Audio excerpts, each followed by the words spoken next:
केशव प्रसाद मौर्य की हैसियत है जब बता दे कि मौर्य समाज का डीजीपी बन गया, मौर्य समाज का कोई लॉ एंड ऑर्डर का एडीजे बन गया। इनसे अच्छे तो अंग्रेज थे। ये नेता बहुत ही बेकार, अपने समाज की इज्जत आबरू को जाके संघ के कदमों में रख देने वाले लोग। अरे हो वहां नेता, लड़ो ना पिछड़ों के लिए, कौन मना कर रहा है। गुलाम वो होंगे जिनको बाबा साहब अम्बेडकर ने निजात दिलाई थी संविधान बनाकर। गुलाम वो होंगे जिन पे खेती नहीं। जब पूरे देश में बीजेपी जीत गई, पश्चिम बंगाल, उत्तर प्रदेश, थोड़ा महाराष्ट्र, तमिलनाडु, इन स्टेटों में बीजेपी नहीं जीत पाई। ऐसे नहीं जीत पाए। यहाँ के विपक्ष ने काम किया, लेकिन तुम गूंगे हो क्यों? क्योंकि वहाँ पे तुम्हारा सब कुछ काट दिया गया है, तुम कुछ बोलने लायक नहीं हो। बिहार विधानसभा का रिजल्ट चौंकाने वाला था। समाजवादी पार्टी के राष्ट्रीय अध्यक्ष अखिलेश यादव जी ने भी कमान संभाला था। ताबड़तोड़ 26 रैली तेजस्वी यादव के बाद विपक्ष की तरफ से करने वाले नेता बने थे। समाजवादी पार्टी के प्रवक्ता मनोज यादव जी हैं। रिजल्ट तो आप सबके खिलाफ आया है। अखिलेश जी ने भी रैली किया था, क्या कहेंगे? उसके बाद अखिलेश जी का ट्वीट भी आता है SIR को लेकर कि यूपी में वो हम नहीं होने देंगे। क्या विचार है आपके? देखिए, ये बात बिल्कुल स्पष्ट थी कि अगर बिहार की सरकार नीतीश कुमार और NDA की चली जाती तो निश्चित तौर पर बिहार के समीकरण से नरेंद्र मोदी की गद्दी जाना तय था। लेकिन बीजेपी के नेताओं ने, खासकर गृह मंत्री और प्रधानमंत्री ने ये षड्यंत्र रचा कि किस तरीके से बिहार को बचाया जाए। पहले वोट खरीदा नगद पैसा देके, जिसको कहते हैं कि सरकार का नंबर 1 का पैसा देके, फिर वोट खरीदा नंबर 2 का पैसा देके, फिर जो भी छल बल खर्च किया जा सकता था पूरे बिहार में हर सीट पे, चाहे SIR के माध्यम से हुआ या हम कह सकते हैं कि जिस तरीके से तमाम लोगों को लगाया गया, चुनाव आयोग के लोगों को लगाया गया, प्रशासन को लगाया गया और ऐसे ऐसे लोगों को चुनाव में खड़ा किया गया जिनका कोई वजूद नहीं था, उसके बावजूद वो चुनाव जीते। तो इसलिए चूँकि मोदी जी की गद्दी जाना तय था कि बिहार में सरकार गिरते ही मोदी जी की गद्दी उखड़ जाएगी। बीजेपी ने अपना पूरा प्रयास किया। निश्चित ही राष्ट्रीय अध्यक्ष जी ने पूरी ताकत लगाई और तेजस्वी जी का साथ दिया कि वो मेहनत से लड़ रहे हैं तो और मेहनत करें। लेकिन एक बात मैं आप सबको याद दिलाना चाहूँगा और जो बड़ी महत्वपूर्ण है, बिहार का अपना राजनीति समीकरण हो सकता है, लेकिन उत्तर प्रदेश का समीकरण उस तरह का नहीं है। उत्तर प्रदेश में सदैव ही समाजवाद परचम लहराया है। आज के परिप्रेक्ष्य में मैं कह सकता हूं कि 2024 के चुनाव में जिस तरीके से बीजेपी ने डबल इंजन की सरकार और सारा तंत्र लगाया था, उसके बावजूद भी समाजवादी पार्टी ने उत्तर प्रदेश में चारों खाने चटकनी दी थी। अब 2027 में भी समाजवादी पार्टी बूथ से लेके एक एक वोट पे काम करेगी और इस सरकार के षड्यंत्रों को, खड़यंत्रों को ख़त्म करके उनसे लड़कर उत्तर प्रदेश में संविधान के पक्ष वाली सरकार यानी PDA सरकार बनाएगी। 10,000 रुपया जो आप अभी कह रहे हैं कि 10,000 रुपया दिया गया था, ये लगता है कि असर किया है बिहार में, जो परिणाम बदल गया है पूरी तरीके से? नहीं, वो भी एक कारण था। उसमें ये कहा गया कि 10,000 रुपये हम आपको अभी दे रहे हैं और सरकार बनने के बाद 1,90,000 रुपये देंगे। ये बातें वहाँ की महिलाओं से कही गई। मैं मान लेता हूँ उस पर भी कुछ उठ गया होगा, कुछ जाके जिस तरीके से कुछ इस नाम का, कुछ उस तरीके का, हर तरीके का वोट। और अभी तो तमाम सीटों पे तमाम तरीक़ों की बातें होंगी कि SIR में कितने लोगों के वोट कटे। मौका कहाँ दिया? न चुनाव आयोग ने मौका दिया, न सुप्रीम कोर्ट ने मौका दिया, न इस देश की पूरी व्यवस्था ने मौका दिया कि लोगों के वोट बन रहे हैं कि कट रहे हैं, किस तरीके से कट रहे हैं। और उसमें भी एक बड़ा गेम किया गया, वोट परसेंटेज को बढ़ाया गया और ये छिपाने के लिए कि SIR के नाम कटने से कोई भी फ़र्क नहीं पड़ा। रियलिटी ये है कि वो वोट परसेंटेज कैसे बढ़ा, क्यों बढ़ा, किस तरह बढ़ा, ये मुझे लगता है पूर्ण रूप से हर व्यक्ति को जांच करने की जिम्मेदारी ले लेनी चाहिए स्वतः ही कि किनके वोट थे जो बढ़े और वोट परसेंटेज इतना कैसे पड़ गया, और पड़ा तो फिर बीजेपी को ही जीत क्यों मिली, क्या तरीका अपनाया था विपक्ष के वोटों को निपटा कर, अपने वोटों को डलवा कर, अपने वोटर्स को खरीद कर, या कुछ और गेम जो पर्दाफाश होना बाकी है। क्या लगता है कि महिला सुरक्षा की बात लगातार नरेंद्र मोदी, नीतीश कुमार की तरफ से कहा जा रहा था कि आरजेडी सत्ता में आएगी तो महिला सुरक्षित हो जाएगी। महिलाओं की भीड़ भी बीजेपी के कार्यक्रम में देखने को मिल ही रही थी। तो महिला सुरक्षा को लेकर महिलाओं ने और 10,000 रुपया तमाम महिलाओं ने वोट दे दिया, महिलाओं का वोट परसेंटेज बढ़ा, तो इसीलिए सरकार बन गई। कहीं ना कहीं कारण ये भी हो सकते हैं। मोदी जी को नैतिक अधिकार नहीं है महिलाओं की सुरक्षा पे बात करने का। एक भारत की ऐसी महिला है जो मोदी जी से असुरक्षित होकर विदेश भाग गई है, यहाँ रहती भी नहीं है। इसलिए नरेंद्र मोदी जी ये बात ना कहें, अच्छा नहीं लगता है, मुझे जवाब देना पड़ जाता है। मानसी सोनी की बात कर रहे हैं। बिल्कुल 100% मानसी सोनी की बात कर रहा हूँ, जिसको देश छोड़ना पड़ा इन्हीं नरेंद्र मोदी जी से बचने के लिए।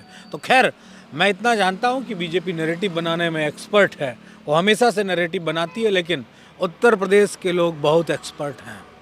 इस चक्कर में मत रहिएगा कि आप उत्तर प्रदेश में आरएसएस का वाद थोपवा देंगे। 10 साल बहुत हो गए उत्तर प्रदेश में, वहाँ तो पिछड़ा मुख्यमंत्री था, वो अलग बात की अब पिछड़ा मुख्यमंत्री नीतीश कुमार नहीं रहेंगे, अब कोई और बीजेपी का। आपको लगता है नीतीश कुमार मुख्यमंत्री नहीं रहेंगे? 100% नीतीश कुमार अब मुख्यमंत्री नहीं बनेंगे।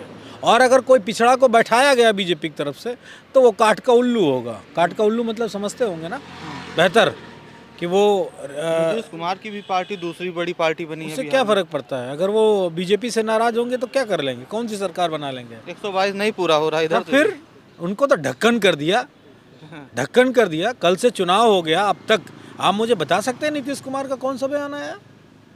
और मैं सबसे बड़ी बात कहता हूँ, नीतीश कुमार जी तो दिल्ली नहीं बुलाए गए। अगर जीत नीतीश कुमार जी की वजह से मिली है तो बीजेपी कार्यालय पे तो एनडीए के लोगों को होना चाहिए ना, सिर्फ बीजेपी के लोगों को थोड़ी नहीं होना चाहिए। वहाँ कौन था? खिचड़ी पक रही है कुछ। खिचड़ी पहले से पकी पकाई रखी है, अब तो परोसनी है बस। अच्छा, यूपी की बात कर लेते हैं। यूपी में भी एसआईआर हो रहा है, कैसी तैयारी रहेगी समाजवादी पार्टी से? ऐसा नहीं कि 2027 में जब रिजल्ट आएगा तो आप लोग का फिर हम बयान लेने पहुँचे कि आप लोग वही बोले कि एसआईआर हुआ, ईवीएम हुआ, ज्ञानेश कुमार ने ये किया वो किया। कैसी तैयारी है, कैसे लड़ेंगे आप? मेरा इतना बयान अलग से काट के डाल दीजिएगा। पूरे स्पष्ट रूप से मैं कह दे रहा हूँ, 2027 में पीडीए की सरकार उत्तर प्रदेश में बनेगी। ठीक वैसे ही जब पूरे देश में बीजेपी जीत गई, पश्चिम बंगाल, उत्तर प्रदेश, थोड़ा महाराष्ट्र, तमिलनाडु, इन स्टेटों में बीजेपी नहीं जीत पाई। ऐसे नहीं जीत पाई, यहाँ के विपक्ष ने काम किया, जनता के बीच में गए, जनता के बीच में वोट डलवाए और जनता के लिए ही जो मुद्दे थे उन मुद्दों को आगे किया। और उत्तर प्रदेश में एक सबसे बड़ा ब्रह्मास्त्र है, उस ब्रह्मास्त्र को पीडीए कहते हैं। उस पीडीए की कार्ड बीजेपी के पास नहीं है, नहीं है, नहीं है। योगी आदित्यनाथ के नेतृत्व में भी यूपी में चुनाव होगा, तो कहीं योगी जी की जो छवि है हिंदू वाली, वो यूपी में भारी न पड़ जाए। वैसे क्योंकि मैं योगी जी प्रचार करने गए थे, मीडिया में दिखाया जा रहा है कि जहाँ जहाँ प्रचार किए 1-2 सीट को छोड़कर सब हारे। मैं आपकी जानकारी के लिए बता दूं कि बिहार जीतने के बाद 2 चीज़ें होनी थी। अगर बीजेपी जीतेगी तो उत्तर प्रदेश के योगी आदित्यनाथ की कुर्सी खतरे में, क्योंकि वर्चस्व किसका हो गया? अमित शाह और नरेंद्र मोदी का। दबाव किसको झेलना पड़ेगा? सभी मुख्यमंत्रियों को, तो उसमें योगी भी शामिल है। और अगर हारते तो किसकी सरकार जाती? मोदी की। इसलिए उन्होंने अपनी पूरी ताकत लगाई है, तो अब की बार योगी जी की तैयारी है। अच्छा, आप लोग विपक्ष के नेता हैं, आपको लगता था कि एसआईआर हो रहा है, लगातार राहुल गांधी आइटम बम, परमाणु बम, पता नहीं कौन कौन सा बम का बात कर रहे थे। अखिलेश जी की तरफ से भी, तेजस्वी यादव जी के भी तरफ से विरोध किया जा रहा था एसआईआर को लेकर। तो आप लोगों ने चुनाव का बहिष्कार क्यों नहीं किया? मशहूर यूट्यूबर हैं ध्रुव राठी, उन्होंने कहा कि जब आपको लग रहा था कि विपक्ष को लग रहा था कि चुनाव फेयर नहीं हो रहा है तो बहिष्कार कर देना था। देखिए, ये बात बिल्कुल बड़ा वाजिब सा प्रश्न है, बहुत सारे लोग ये बात कहते भी हैं, लेकिन मैं इतना कह सकता हूँ कि ये पार्टी का निर्णय होता है, पार्टी क्या निर्णय करेगी।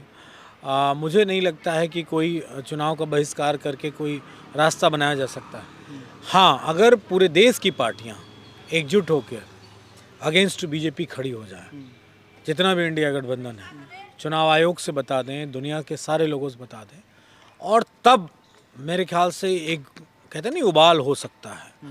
और वो बात करने के लिए सभी इंडिया गठबंधन के नेताओं को मुझे लगता है मीटिंग करके हो सकता है कोई बात इस तरह की करे। लेकिन लड़ाई लड़ी जा रही है, लोकतंत्र को बचाने के लिए लड़ाई लड़ी जा रही, सत्ता पाने के लिए नहीं। बीजेपी बहुत भूखी है, और जानते हो किस बात की भूख है बीजेपी के अंदर? सत्ता सिर्फ ये एक चीज़ के लिए चाहते हैं। राम मंदिर के लिए कहते थे, राम मंदिर बन गया, काशी विश्वनाथ की बात करते थे, कॉरिडोर रोड बन गया। इनको कोई भगवान की भूख नहीं है, इनको किसी धर्म को रखवाली की भूख नहीं है, इन्हें सिर्फ सत्ता चाहिए। इस देश की 85% से ज़्यादा आबादी के हक अधिकार को ख़त्म करके कुछ चुनिंदा लोगों को हक अधिकार देने के लिए सिर्फ इन्हें सत्ता चाहिए। और इस देश के लोगों को समझना पड़ेगा, अगर इस देश के लोग ये बात नहीं समझे तो गुलामी सिर्फ हमारी थोड़ी नहीं होगी।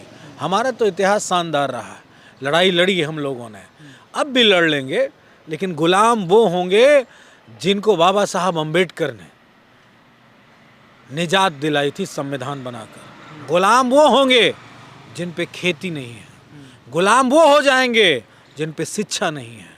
तो ये उनको लड़ना पड़ेगा और ये उनको सोचना पड़ेगा कि अब तो उत्तर प्रदेश में भी पैसा बांटा जाएगा ना महिलाओं को, इन्हीं महिलाओं की, पिछड़े दलित अल्पसंख्यक कम्युनिटी की महिलाओं को पैसा दिया जाएगा। वो पैसा प्यारा है कि अपने बच्चे का अधिकार प्यारा है। ये बात समझ लेना, कोई टीकाधारी आएगा तो धर्म का पाठ नहीं पढ़ाएगा, वो अपनी सत्ता के लिए आपको धर्म का पाठ पढ़ाएगा। और जैसे ही उसकी सत्ता बनेगी वो आपके ही बच्चे पे थूक के चटवाएगा, आपके ही बच्चे पे टॉयलेट करेगा, आपके ही बच्चे को डंडों से मार डालेगा, आपके ही बच्चे और बेटियों के साथ पता नहीं कितना गंदा से गंदा काम करेगा। देखिए, जब बिहार का रिजल्ट आया तो यूपी के उप मुख्यमंत्री हैं केशव प्रसाद मौर्य, उन्होंने अखिलेश जी पर निशाना साधा कि मगध भी हरा दिए हैं, अवध भी हरा देंगे, 27 में समाजवादी पार्टी समाप्तवादी पार्टी हो जाएगी। इस पर क्या कहेंगे आप? मुझे उन्हें गाली देने का मन कर रहा है, लेकिन मैं गाली दूंगा नहीं। ऐसे ही पिछड़े नेताओं की वजह से बड़ी तादाद में वोट चला जाता है बीजेपी को। इनकी तो चांदी है, लेकिन पिछड़े समाज की चांदी नहीं है। कितने पिछड़े आईपीएस अधिकारी मौर्य समाज के बैठे हैं। क्या केशव प्रसाद मौर्य की हैसियत तो जब बता दे कि मौर्य समाज का डीजीपी बन गया, मौर्य समाज का कोई लॉ एंड ऑर्डर का एडीजे बन गया, कोई महत्वपूर्ण पद पे बैठ गया कोई मौर्य। अब मौर्य छोड़ो, कौन सा पिछड़ा बना बताए ये केशव प्रसाद मौर्य जैसे 2 कौड़ी के नेता। मुझे इनके बारे में जवाब देने का मन नहीं है, अंदर एक सीने में आग धधक रही है। ये 2 कौड़ी के पता नहीं किस तरह के नेता हैं जो बीजेपी के गुलामी करते हैं। इनसे अच्छे तो अंग्रेज थे। ये नेता बहुत ही बेकार हैं, जो अपने ही पिछड़ों का अधिकार दिला के सिर्फ अपने फायदे के लिए पूरे प्रदेश और देश का नुकसान कर रहे हैं। ऐसे घटिया नेताओं को मेरे ख्याल से ईश्वर को इनको मुंहतोड़ जवाब देना चाहिए कि कैसे इनको दंड दिया जाए। अब मुझे नहीं लगता है कि इस देश के लोग जवाब दे पाएंगे, ईश्वर को जवाब देना पड़ेगा कि इतने घटिया अपने समाज की इज्जत आबरू को जाके संघ के कदमों में रख देने वाले लोग।